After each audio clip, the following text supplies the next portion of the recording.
Hai, Assalamualaikum warahmatullahi wabarakatuh. Bertemu kembali bersama Kak Christine. Pada kesempatan kali ini kita masih akan bertemu dalam video pembelajaran pada mata pelajaran informatika kelas 10. Pada bab ini kita akan belajar tentang berpikir komputasional bagian yang pertama. Tujuan pembelajaran pada berpikir komputasional ini adalah yang pertama, menjelaskan dan menerapkan algoritma standar untuk persoalan yang disajikan, menjelaskan bagaimana data disimpan dalam struktur data tertentu, dan menentukan strategi yang efektif untuk menyelesaikan persoalan yang disajikan. Ketika kita menghadapi suatu permasalahan, apa yang harus kalian selesaikan? Tentunya, kalian akan menentukan suatu strategi. Ya, kenapa kita harus menentukan suatu strategi? Karena ini dibutuhkan agar kita dapat menyelesaikan adanya suatu persoalan.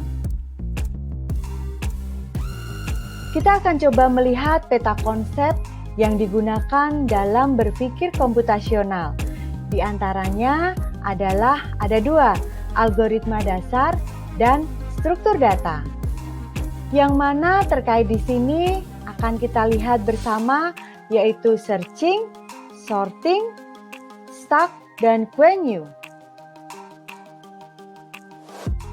Saat kita membicarakan tentang berpikir komputasional, kita akan berpikir seperti seorang ilmuwan, bukan seperti komputer. Karena kegiatan utama dalam berpikir komputasional adalah problem solving atau penyelesaian masalah.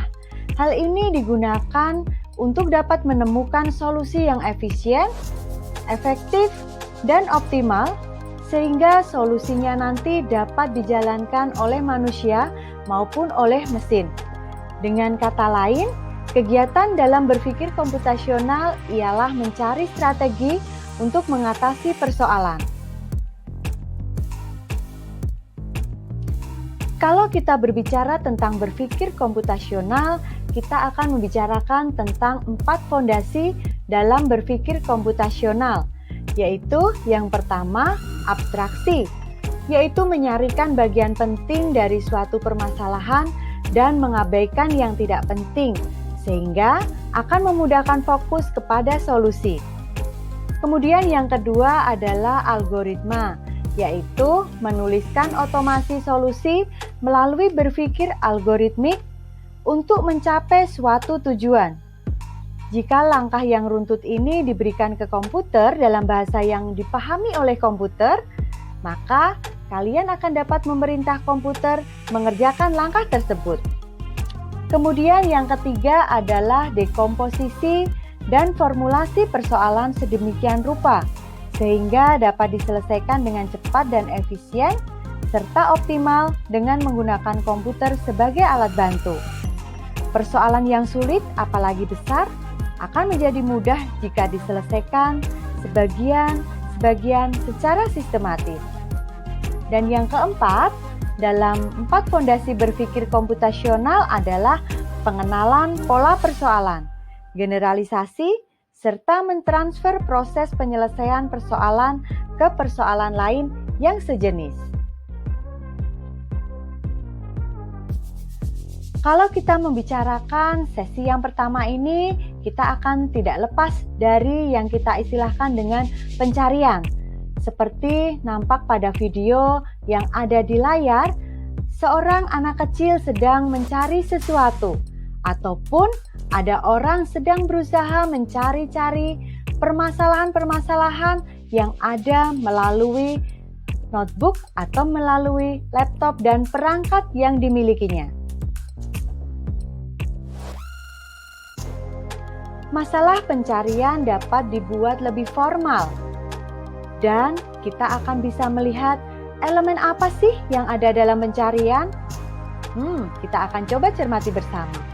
Elemen yang ada pada pencarian dapat kita klasifikasikan menjadi beberapa hal. Yang pertama, sekumpulan benda atau objek, kriteria dari benda atau objek yang dicari, dan pengecekan benda atau objek untuk memeriksa apakah ia memenuhi kriteria pencarian ataukah tidak. Waktunya kuis. Nah, sekarang kita akan mencoba satu kuis yang sederhana terkait dengan materi searching. Ada pengalaman searching yang pastinya dimiliki oleh adik-adik semuanya. Coba kalian sebutkan contoh pengalaman searching kalian dalam kehidupan kalian sehari-hari. Dan yang kedua adalah bagaimanakah strategi yang kalian lakukan dalam melaksanakan searching tersebut untuk menghasilkan satu solusi yang tepat. Jangan lupa tulis jawaban kalian berikut kelas kalian di dalam kolom komentar yang ada di dalam YouTube. Nanti tunggu guru kalian yang akan menilainya. Terima kasih telah menonton video pembelajaran ini. Dan jangan lupa subscribe untuk mendapatkan episode baru. Terima kasih. Wassalamualaikum warahmatullahi wabarakatuh.